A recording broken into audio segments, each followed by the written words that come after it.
السلام عليكم ورحمة الله وبركاته. قناة دكو اس جي أسامة جمال. حلقة جديدة من انتجريتد ساينس أولى ثانوي لغات للعلوم المتكاملة.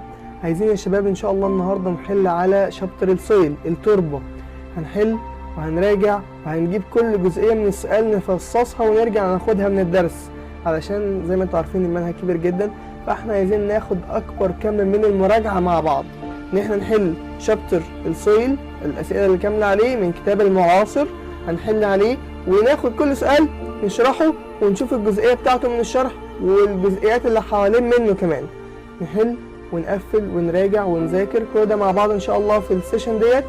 بس محتاج منكم زي ما انتم متعودين تنزل تظبطنا لايك، تنزل تشارك الحلقه مع اصحابك، مهمه جدا يا شباب، الحلقه مهمه جدا، عايزين نشاركها كلنا مع اصحابنا علشان زي ما انت هتستفاد هم كمان يستفادوا ان شاء الله.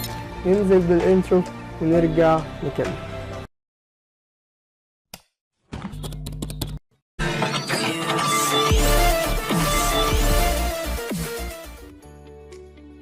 السلام عليكم ورحمة الله وبركاته. يلا بينا نخش على ريفيجن شابتر 3 في الانتجريتد ساينس اولى ثانوي لغات على شابتر السويل. اوكي، بسم الله الرحمن الرحيم. تعالوا نبتدي بأول سؤال، وكمان يا شباب تعالوا نبص بس الأول احنا نظام مراجعتنا هتبقى ازاي. بنحل السؤال وبنفهم احنا حلينا الإجابة دي ليه، ولو في إجابة يعني تقيلة شوية بنخش نفهمها من الدرس نفسه ونراجع الجزئية اللي حوالين منها كمان. بسم الله الرحمن الرحيم. The cultivation of tomato crops in the same soil for consecutive years leads to، يعني دلوقتي لو أنا قعدت أزرع نفس المحصول في كذا سنة ايه اللي هيحصل؟ التربة عندي هتبقى ضعيفة. طب ولما تبقى ضعيفة الكروبس هتبقى طالعة قليلة جدا، والكروب ييلدز عندي هتقل، والكروب كواليتيز يعني المحاصيل جودتها هتقل. تعالى بقى ايه من دول بنقول نفس الكلام. hindering the plant's absorption of water، هل البلانت مش هيقدر يابزورب ووتر؟ لا عادي، بس برضو النيوترينز هتقل في المية في التربة. اوكي طيب عديها ونشوف غيرها. the soil compaction، هل الارض هتبقى مضغوطة؟ لا، امال ديت اجابتها هتكون ايه؟ ديت امتى السويل تبقى compaction او السويل compacted؟ لما بنستخدم آلات زراعية تقيلة زي الجرارات بيخلي السويل كومباكتد. يعني ايه؟ يعني بيخلي الارض مضغوطة. تمام، يبقى ديت مش تبعنا. reducing the soil nutrients، اي والله ينور عليك، كنا لسه بنقول اهو دلوقتي ان انا لما ازرع نفس المحصول كذا سنة النيوترينز اللي هي الغذاء اللي في السويل هيقل، فبالتالي المحاصيل اللي طالعة تبقى ضعيفة ووحشة. تعال نشوف ال appearance of leaf number M. okay with the color shown in the opposite figure indicates the insufficient or non-arrival of an important elements. كان في يا شباب عندنا في المنهج كان عندنا fertilizer. يعني ايه؟ يعني ايه fertilizer؟ يعني سماد. السماد ده كان بيتكون من 3 elements N P K N P and K. طيب ال K وال P وال N كل واحد فايدته ايه؟ ال N عشان يدينا greener leaves، تمام، يبقى ال N بيدينا green، وال P بيدينا الفوسفات، بيدينا ايه في الشجرة اللي طالعة؟ بيدينا strength. اوكي حلو جدا. طب وال K بيدينا growth، يعني ايه؟ يخلي النبات ينمو بشكل healthy، يبقى healthy growth. اوكي طيب يبقى تاني انا عندي الفلترايزر اللي اسمه NPK 3 elements نيتروجين فوسفورس وبوتاسيوم. النيتروجين مهمته ايه؟ مهمته انه يخلي البلانت جرينر، بيخلي النبات لونه اخضر. طب والفوسفات او الفوسفورس اللي هو الفوسفور بيخلي النبات قوي strength. طب والبوتاسيوم بيخلي النبات healthy growth، بيخلي النبات يكبر بشكل صحي. فالإجابة عندنا أكيد هي تبقى النيتروجين. ليه؟ عشان الشجرة الورقة ديت لونها أصفر، فالنيتروجين element قليل في السويل. Number 3 يا شباب. Which of the following is considered as a result of increasing the soil humidity humidity around the plant roots؟ طيب هو عايز امتى نزود الهيوميديتي. طيب الحتة بتاعت الهيوميديتي يا شباب خلي بالكم رخمة وعايزين نخش نراجعها. يلا بينا نروح نراجعها حالا. ايه يا شباب الاول بس انا عايز اعرف يعني ايه كلمة هيوميديتي. هيوميديتي يعني كمية المية اللي موجودة فين في التربة. يبقى سويل هيوميديتي، هيوميديتي معناها الرطوبة عشان محدش عارف يعني.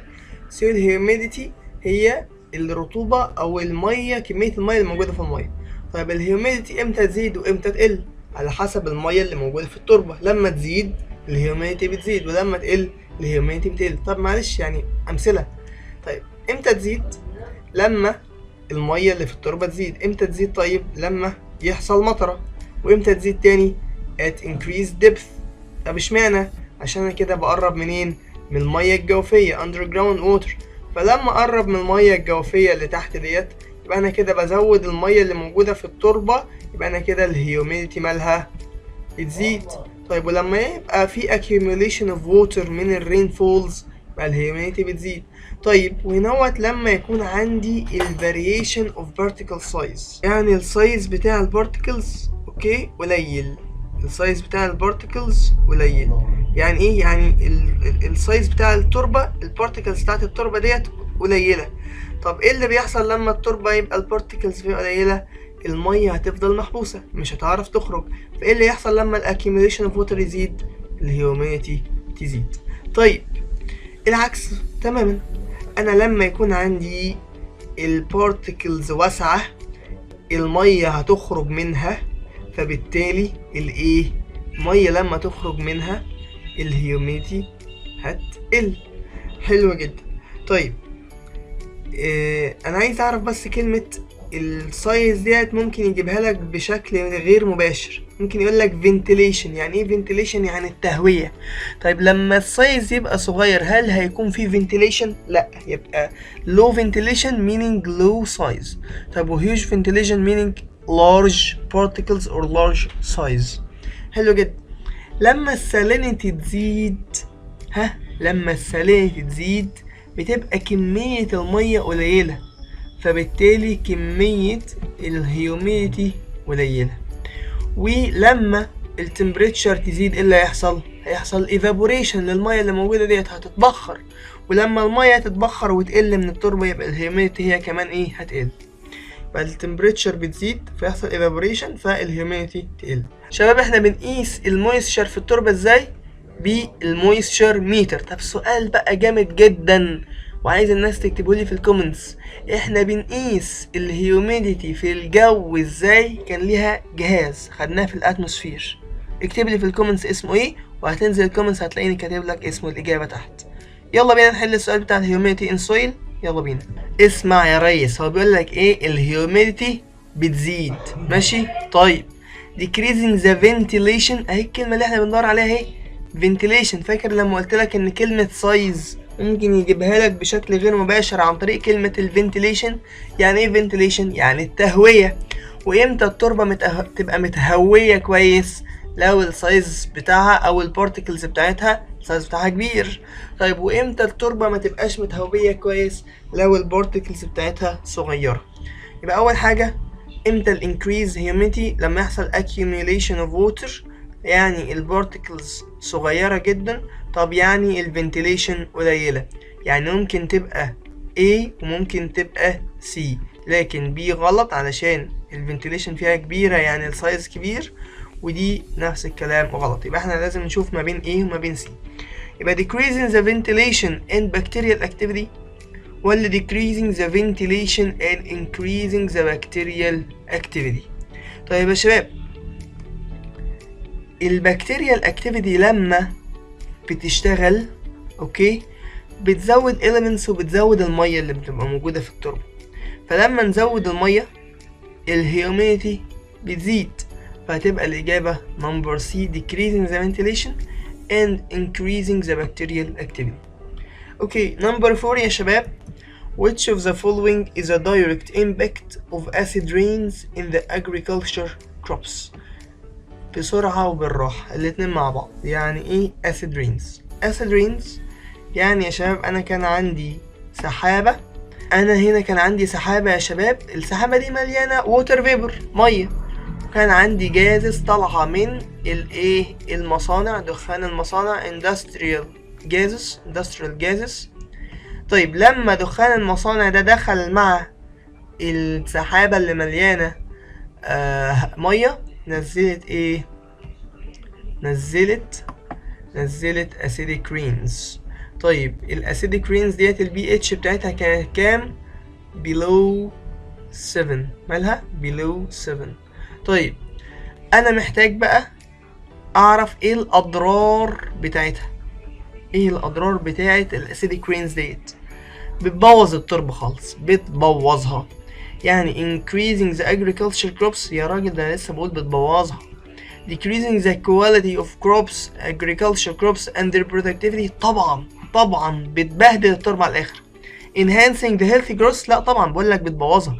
improving the crops، بقول لك بتبوظها يا اخي. طب انا عايز اعرف اعالج بقى الاسيديك رينز ديت ازاي. طبعا كان في كذا حاجه مكتوبه في الكتاب، ان انا احط لوز تمنع الاندستريال ويست ديت، او ان انا احط في التربه الكالاين فيرتلايزرز. يعني ايه الكالاين فيرتلايزرز؟ يعني فيرتلايزر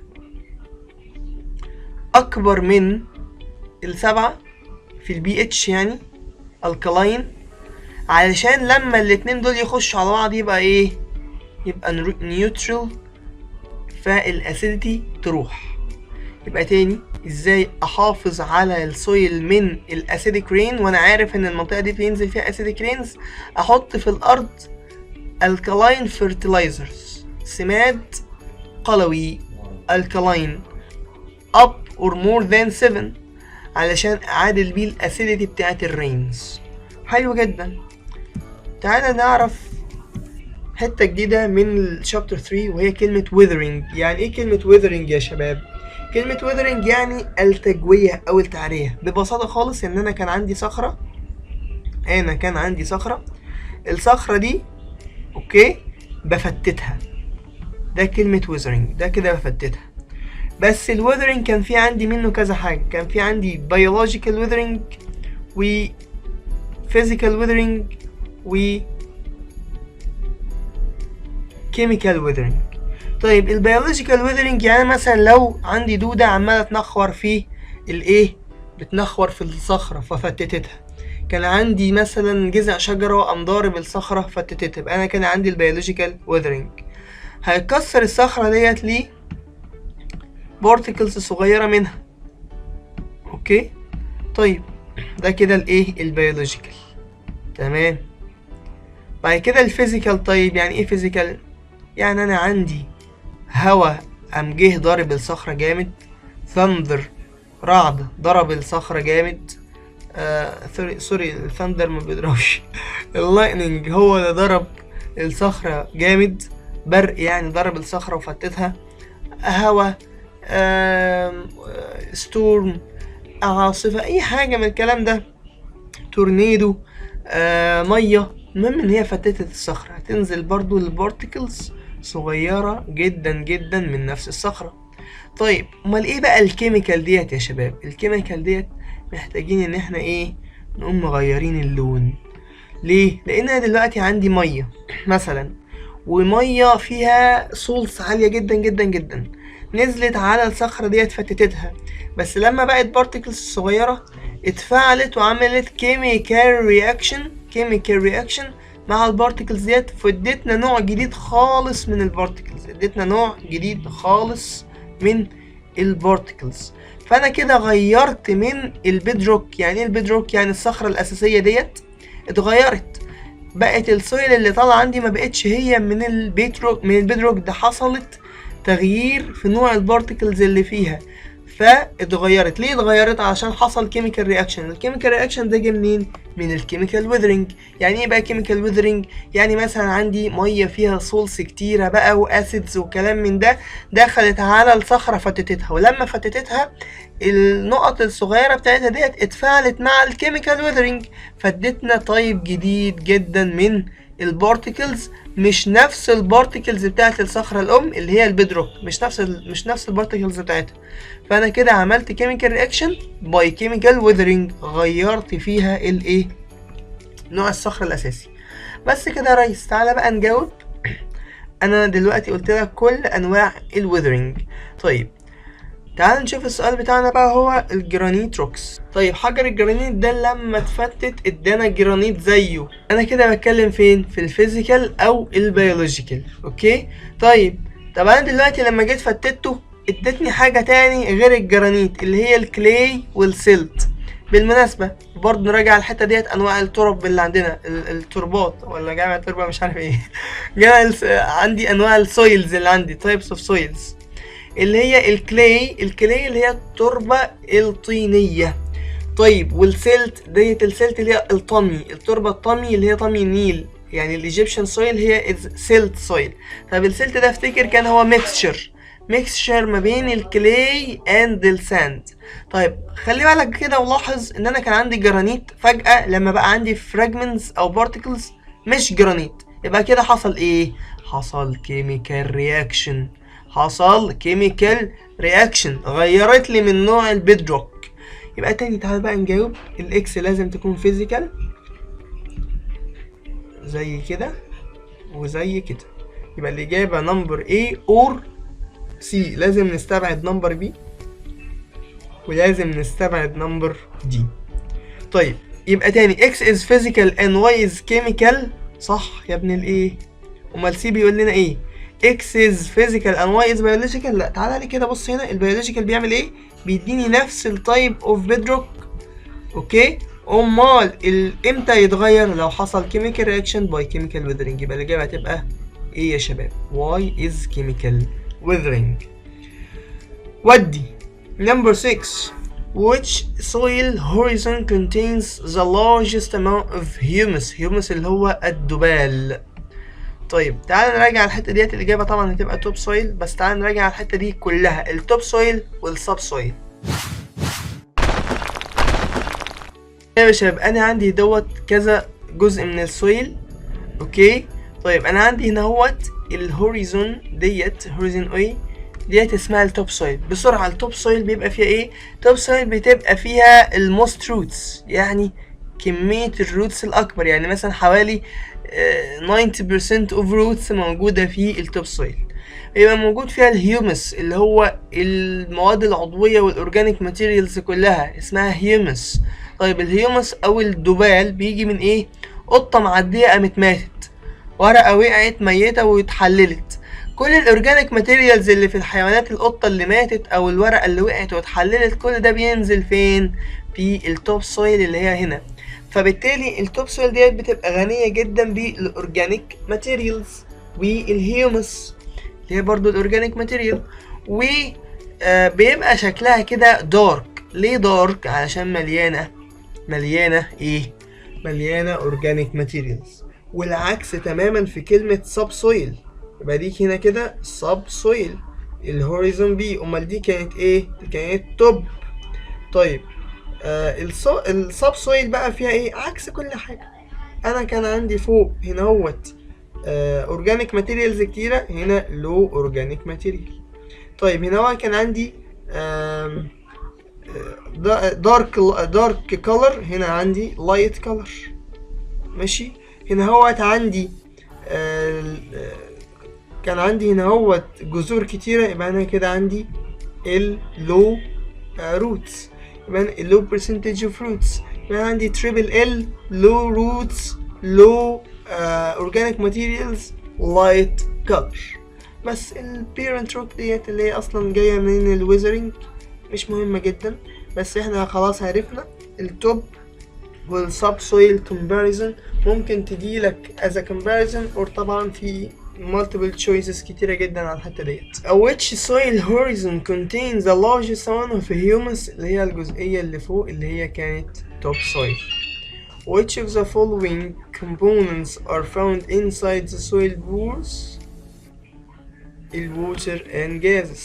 Which of the following means is preferable to be followed to face the effects of acidic rains؟ على فكرة احنا قلنا ازاي بواجه او بشيل الافكتس او التأثير بتاعة الاسيد رينز، ان انا احط adding alkaline fertilizers اللي هي يعني ايه اكبر من 7 والاسيديك رينز كانت below 7، فبالتالي بيحصل بالانس وبيحصل نيوتراليزيشن.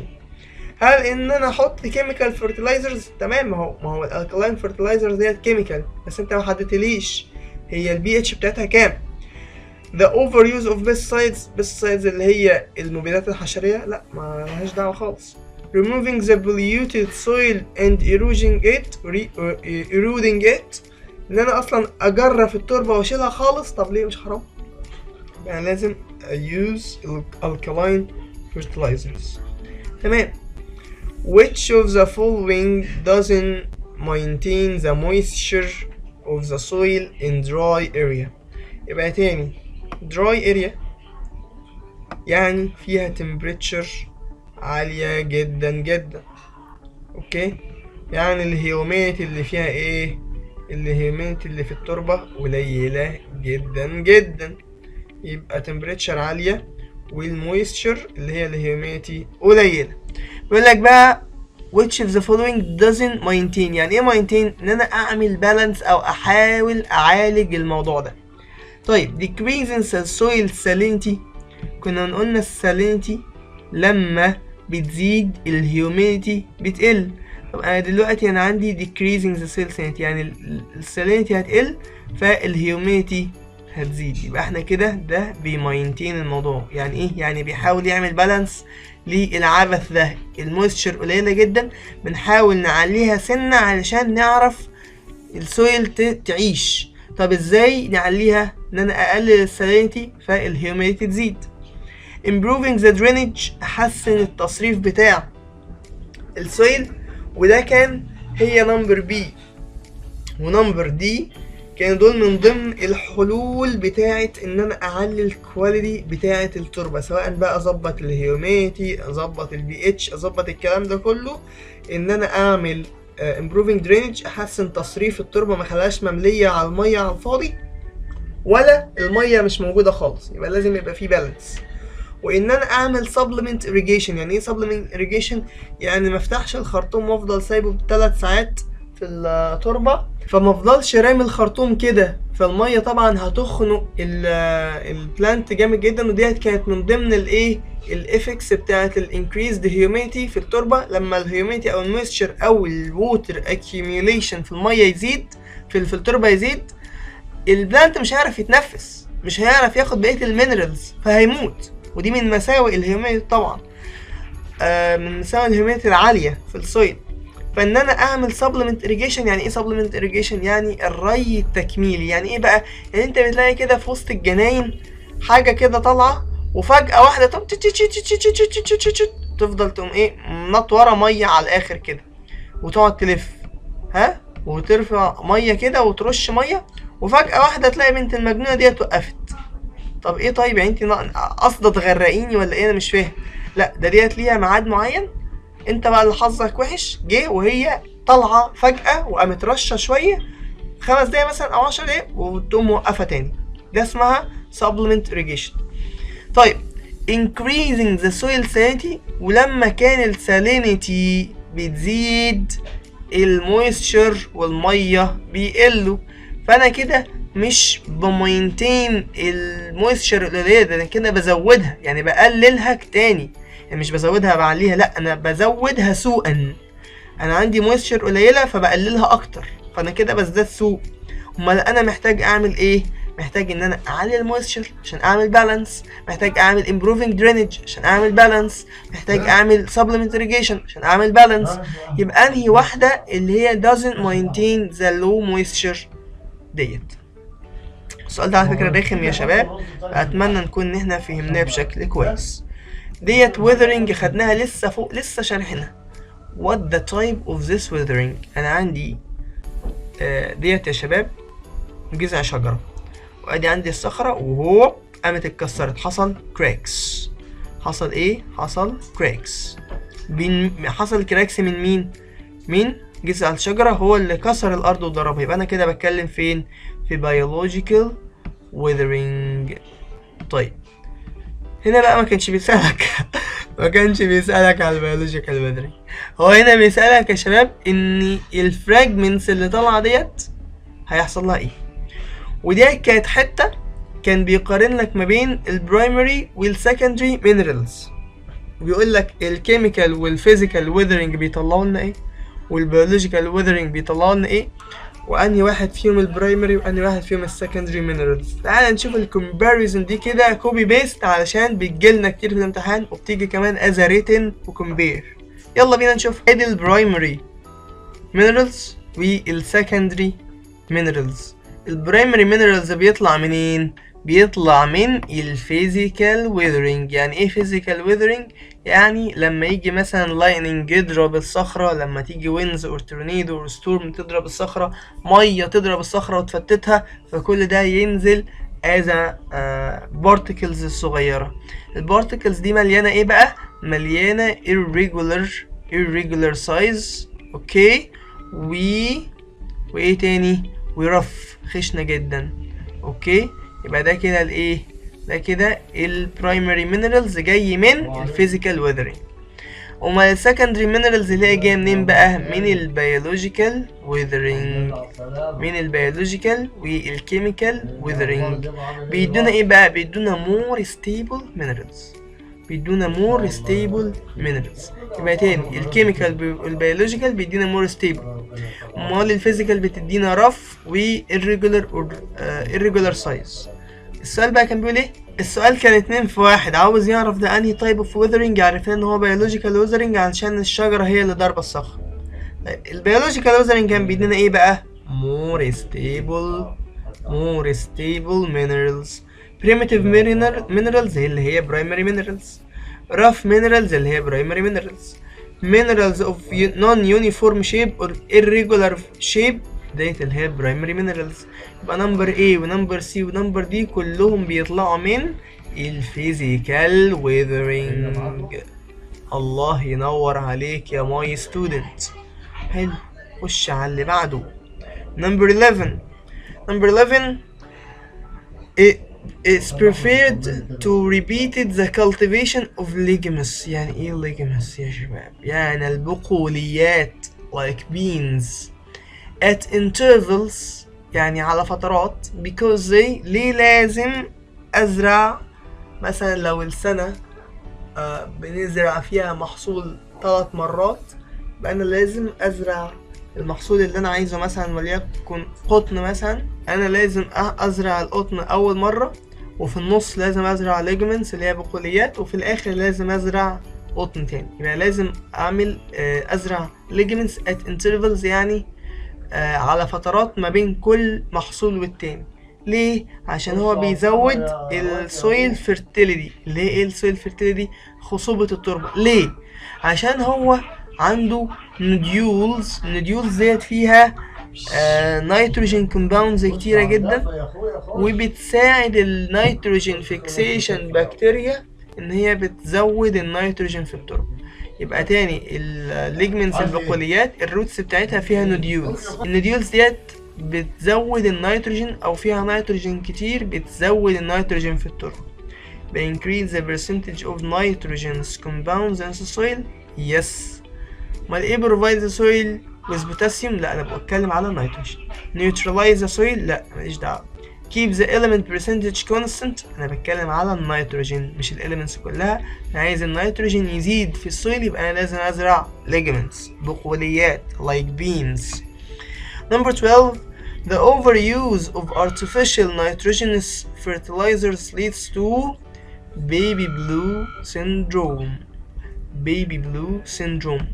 وكان في كذا type of effects or overuse مش مهمين قوي، يعني اللي هيجي يقول لك البيستسايدز ماله، يبقى بيبوظ التربة، بيسبب كانسر، liver failure، الكلام ده يعني هيجي. بس كلمة بيبي بلو سيندروم هي ديت اللي لازم تعرفها ان هي من النيتروجين. اوكي طيب خش على الريتن. The overuse of pesticides and chemical fertilizers. انا لسه كنت بقول لك اهو severe damage to the soil determines the full strategy to reduce this damage.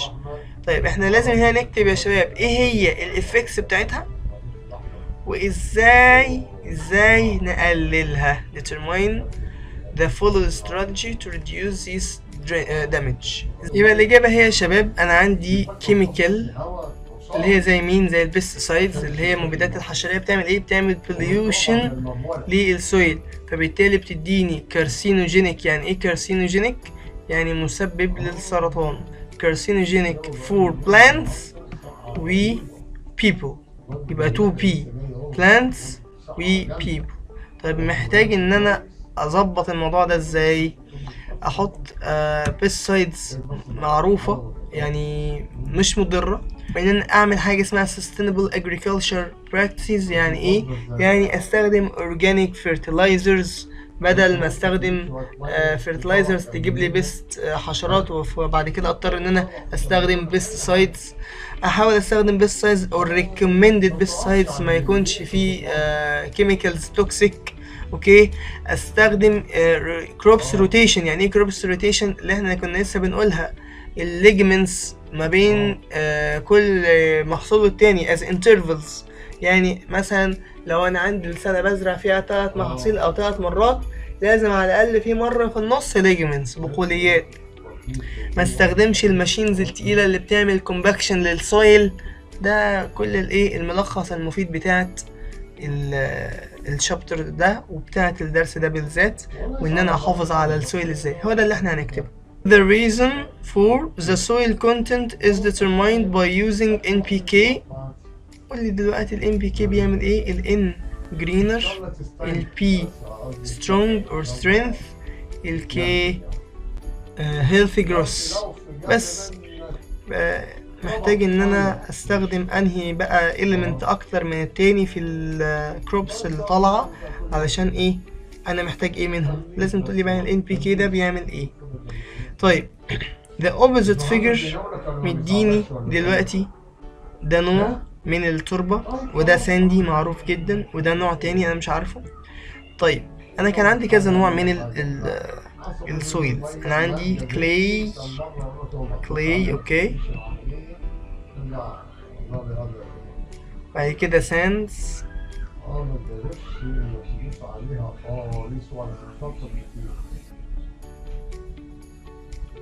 وبعد كده silt. دي comparison مهمة جدا يا شباب، موجودة فوق في الدرس. الكلي اللي هي التربة الطينية كانت البارتيكلز بتاعتها صغيرة جدا جدا جدا، فيعني ايه بتحتفظ بالمية جامد، فالمية بتعدي بكمية قليلة جدا. بص، لكن الساندي البارتيكلز بتاعتها عالية جدا وكبيرة جدا، فالمية بتنزل وما بتحتفظش بالمية خالص. لكن السلت هي ميكسشر ما بين الساندي وما بين الكلي، فبتحتفظ بجزء وبتنزل جزء. بس خلاص، يبقى انا كده دلوقتي كل واحدة انا عرفتها. السؤال بقى from the result arrange the samples from the least moisture. يا نهار ابيض. يبقى انا بقى بيسألك، مش بيسألك على ايه؟ مش بيسألك على اسامي كل سويل، ده بيسألك على arrange the moisture. طيب هنا هو هيبقى فيها مية كتيرة، علشان هي بتحتفظ بالمية كتيرة، تبقى ديت نمبر 1 in moisture، عندها moisture عالية جدا جدا. ديت نمبر 2 in moisture، عندها moisture عالية بس أقل سنة من الكلي. ديت moisture نمبر 3 علشان ديت ما بتحتفظش بالمية خالص. ولكن إجابتك يا صديقي العزيز غلط، لازم تركز على السؤال قوي. يقول لك arrange according to the least moisture to the highest. يعني الإجابة اللي أنت عاملها دي غلط، لازم العكس بقى. يبقى لازم ساندي الأول اللي هي نمبر 3، بعد كده نمبر 2، بعد كده نمبر 1. فأنت لازم تحط الساندي، بعد كده السيلت، بعد كده الكلي. لكن لو أنت كنت عملتها العكس كانت هتبقى غلط، لأنك أنت فاهم وحل وكل حاجة لكن مركزتش في قراية السؤال. بس كده، وإن شاء الله هننزل مراجعات كل شوية بإننا نحل على كل شابتر، وبعد كده نحل general exams. ألقاكم في الحلقات القادمة، والسلام عليكم ورحمة الله وبركاته.